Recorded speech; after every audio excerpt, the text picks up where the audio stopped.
Hello বন্ধুরা, কেমন আছো তোমরা? আশা করি তোমরা সবাই খুব ভালো আছো, আমিও খুব ভালো আছি। তোমাদের সকলকে জানাই সপ্তমীর শুভেচ্ছা। হ্যাঁ, অনেক দিন হয়ে গেছে, পুজো হয়ে গেছে। আমি তোমাদের কাছে ক্ষমা চেয়ে নিচ্ছি ভিডিওটা এত লেটে ছাড়ার জন্য। তো রাত্রি 11টার সময় বেরিয়ে পড়েছি। হ্যাঁ, এবারও রাত 11টা, কারণ শানুর তাছাড়া সময় হচ্ছে না। শানুর নবমীর দিন দুপুর পর্যন্ত কাজ আছে, ওই জন্য আমরা রাত করেই বেরোচ্ছি। আর দেখো, হাঁটতে হাঁটতে চলে এলাম, এটা হচ্ছে দেচৌধুরী পাড়া। ও আমাকে বললো আজকে হেঁটে হেঁটে ঘুরে নিই, অষ্টমীর দিন গাড়ি নিয়ে বেরোবো। ঠিক আছে, কোনো ব্যাপার না। পুজোর সময় হেঁটে হেঁটে ঘোরার মজাই আলাদা। এই হেঁটে হেঁটে পা ব্যথায় না হলে তাহলে পুজোর সময় পুজোতে কী ঠাকুর দেখলাম বেরিয়ে, তাই না? যাই হোক, দেচৌধুরী পাড়ায় চলে এলাম। দেচৌধুরী পাড়ায় প্যান্ডেল অতটাও ভালো লাগেনি আমার। একটা জিনিসই খুব ভালো লাগে, সেটা হচ্ছে মাতৃ প্রতিমাটা। আমি তোমাদেরকে আগেও বলেছি, আগের ভিডিওতে, যে আমি দেচৌধুরী পাড়া আর ভাঙনাপাড়ার মাতৃ প্রতিমার যেই এই আদলটা আমার খুব ভালো লাগে। আর এদের যে কিসের ডাকের সাজ না কিসের সাজ বলে, এই সাজটা আমার খুব ভালো লাগে ভীষণ।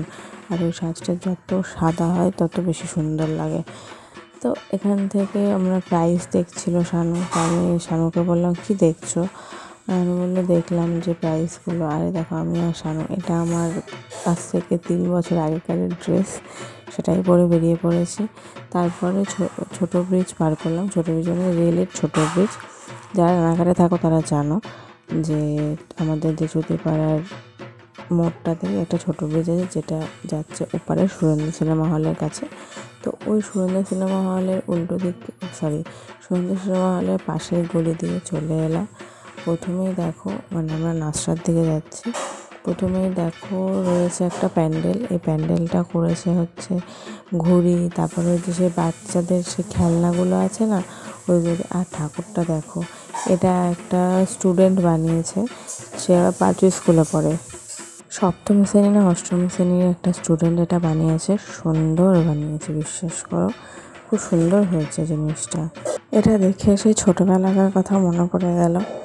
ছোটোবেলায় এরকম আমরা সেই মেলার থেকে কিনতাম। খুব ভালো লাগলো দেখতে। ছোট্টের উপরে প্যান্ডেলটা করেছে, সুন্দর করেছে।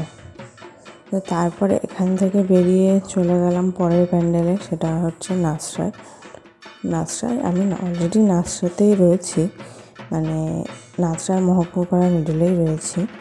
তো দেখো, লাইটিংটা দেখো, সুন্দর করেছে। পুজোর সময় লাইটিং দেখবো না তা তো হয় না। হ্যাঁ, তো এত সুন্দর লাইটিং দেখলাম, লাইটিংটা খুব সুন্দর লাগলো। দেখতে দেখতে চলে এলাম নাসরাপাড়ার যুবশক্তি সংঘে। যুবশক্তি সংঘের থিমটা খুব সুন্দর ছিল। কোথাকার একটা মন্দির বানিয়েছে, ভালো লাগলো। যে এবার পুজো রানাঘাটে অতটাও খারাপ হয়নি, আবার যে আহামরি খুব ভালো সেটাও হয়নি। কারণ প্রত্যেক বছর দেচৌধুরী পাড়া এরা একটা খুব সুন্দর থিম করে, কিন্তু এই কয়েক বছর ধরে দেখছি কী হয়েছে কি জানি, একটু ঝিমিয়ে গেছে, বুঝতে পারছি না। তো যাই হোক, সপ্তমীর দিন বাড়ি ঢুকতে ঢুকতে 2টো বেজে গেছিলো। হ্যাঁ, 2টো বেজে গেছিলো, 2টোরও বেশি, 2:30 বেজে গেছিলো সপ্তমীর দিন।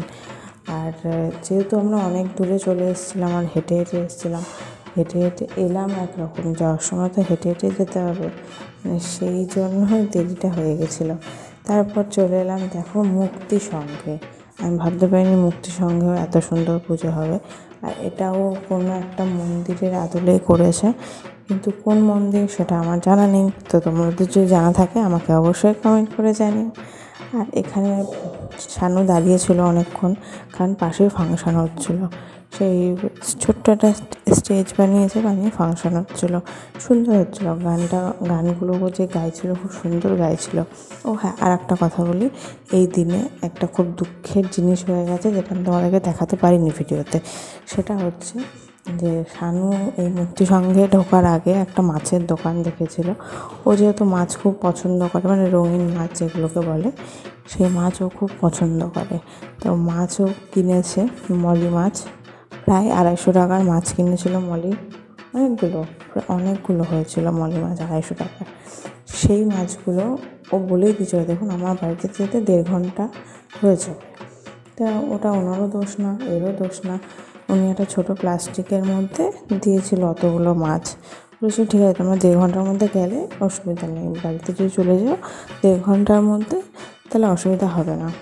কিন্তু এবার যতক্ষণ আমরা বাড়িতে আসছি রাস্তায় অর্ধেকের বেশি মাছ মরে গেছে, 2-3টে বেঁচেছিলো, সেটা বাড়িতে আনতে আনতে সেই 2-3টের মধ্যে একটা মাছ বেঁচেছিলো, তাকে জলে ছাড়া হয়েছিল, জলে ছাড়ার পরে সেও মরে গেছে। মানে সেদিনকে শানুর এত কষ্ট হয়েছে, মানে শানু মাছ কিনতে প্রচুর পছন্দ করে, আর ওর অ্যাকোরিয়ামটা ফেটে যাওয়ার পরে ও হচ্ছে সেই কী বলে ওগুলোকে চৌবাচ্চার মধ্যে মাছ পোষে, এখন যেমন রয়েছে শুভাঙ্গী মাছ। তো সেদিনকে ওর এমন অবস্থা ছিল যে খাওয়া দাওয়া ছেড়ে দিল, খাওয়া দাওয়া করলো না, বাড়ি এসে মন খারাপ করে বসেছিল। আর এতটা মন খারাপ করছিল, ওর প্রচণ্ড মন খারাপ করছিল, মানে একটু মানে কেঁদেই ফেলবে, এতটা মন খারাপ করছিল। তো যাই হোক আমরা দেখো তারপরে চলে এসেছি অনেকক্ষণ আগে ব্রতির সঙ্গে, তাও বকবক করে গেলাম। কী বলো তো, শানুর যে মন খারাপটা সেটা তো আর আমি ওর থেকে ওকে বলতে পারি না যে তুমি রাগ করো না, কারণ ও খুব খারাপ হয়, ও প্রচণ্ড ইমোশান এতে, মানে এই মাছের প্রতি ও প্রচণ্ড দুর্বল। ও ছোটোবেলার থেকে মাছ পোষে, ওই জন্য ওর খুব খারাপ লাগছিলো, আমারও খুব খারাপ লাগছিলো যে মাছগুলো মরে গেল। সেদিন রাতে ও খায়নি, আমিও খাইনি। তো যাই হোক বৌদির সঙ্গে চলে এলাম। দেখো বৌদির সঙ্গে করেছে হচ্ছে সব মোয়া, জামা, তারপর হচ্ছে ঘড়ি। এখানে দাঁড়িয়ে দাঁড়িয়ে শানু নিজের জামা চুজ করছিল যে আমি এখান থেকে খুলে নিয়ে চলে যাবো, আমার সেটাই বাকি আছে। তো বৌদির সঙ্গে মনে হয় এবার থিম ছিল ঋণ বা সামথিং কিছু একটা। তো আমি বিশ্বাস করো, আমি যখনই কোনো পুজো মণ্ডপে যাই আমার কোনো কারোর সাথে, মানে পুজো মণ্ডপে থাকা যে সদস্য ওরা তাদের সাথে দেখা হয় না, তাদেরকে জিজ্ঞাসা করতাম যে এই থিমটা কী। আর এখানে যখন আমি পৌঁছেছি তখন অলরেডি 1:30 বাজে, আমি ওই জন্য কাউকে পাইনি। তো খুব সুন্দর করেছিল। আর এ দেখো আইসিইউ করেছে, মানে ভীষণ ভালো করেছে। ওরা প্রত্যেকটা বছর খুব সুন্দর পুজো করে প্রত্যেক বছর, আর সেই প্রত্যেক বছর আমি দেখতে যাই, আমার খুব ভালোও লাগে। মানে এই ধুতির এই কাজটা আমার খুব ভালো লেগেছে, ধুতি দিয়ে করেছে, খুব সুন্দর লেগেছে।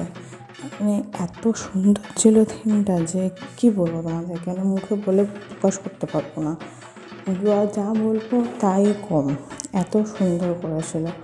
আর শানু আমাকে বলছে মা ডিম থেকে বাচ্চা নাকি, আমার না হতে পারে, না হওয়ার কিছুই নেই। তো দেখো কত প্রাইজ পেয়েছে, আমার খুব ভালো লেগেছে থিমটা। আর ঘড়ির সারা ইয়েতে ঘড়িতে ঘড়ি ভর্তি, আর জামা।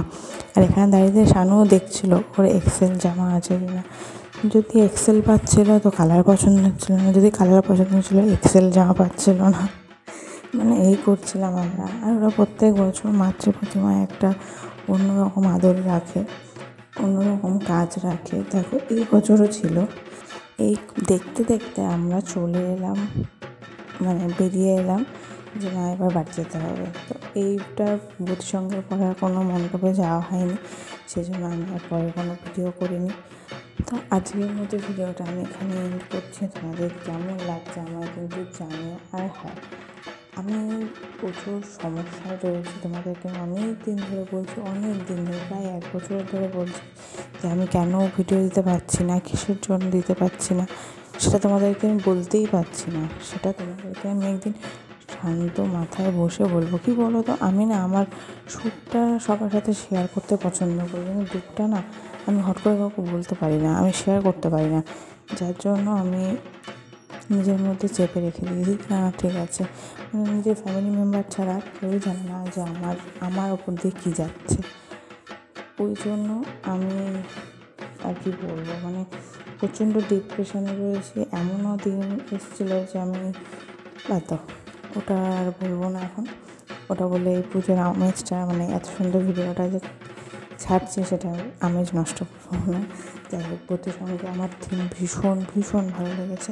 তোমাদের কেমন লেগেছে অবশ্যই আমার কমেন্ট করে জানিও। আর হ্যাঁ, চ্যানেলটাকে লাইক কমেন্ট শেয়ার করতে কিন্তু ভুলো না। তো চলো tata, good night, bye bye, ভালো থেকো সবাই।